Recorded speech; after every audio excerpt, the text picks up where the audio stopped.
الملكة رانيا وملكة أسبانيا يتنافسان في الأناقة خلال لقائهما. تألقت الملكة رانيا العبد الله أثناء لقائها مع ملكة أسبانيا والملك فيليب خلال زيارتها مدارس وورش العمل في مدريد مع الملك عبد الله وابنها الأصغر الأمير هاشم.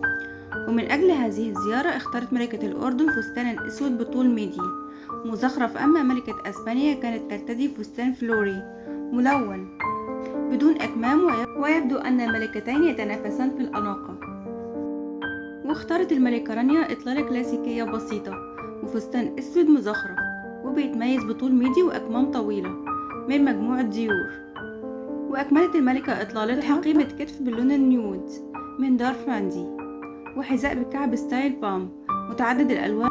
ومن أجل هذه الإطلالة وضعت الملكة نظارة الشمس باللون الوردي.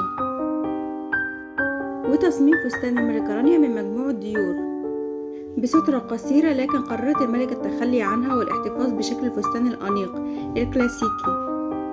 وعن إطلالة الملكة رانيا الجمالية فكانت كلاسيكية وأنيقة كما اعتدنا عليها، حيث اختارت تصفية شعر منسدلة ومكياجها المعتاد البرونزي.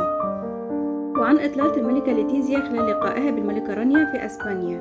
وأما الملكة ليتيزيا ملكة أسبانيا اللي بيشبهوها بالملكة رانيا، فاختارت فستان ملون فلوري بدون أكمام وبيتميز بطول ميدي من العلامة الأسبانية ديجو. وأكملت إطلالتها بحذاء باللون الوردي الفوشيا ويتناسب مع نقشات الفستان من دار كارولينا مع حقيبة كلاتشي باللون النيود. واختارت أقراط ماسية من ماركة المجوهرات جولد ريزوس. كانت آخر إطلالة للملكة رانيا العبد الله ملكة الأردن.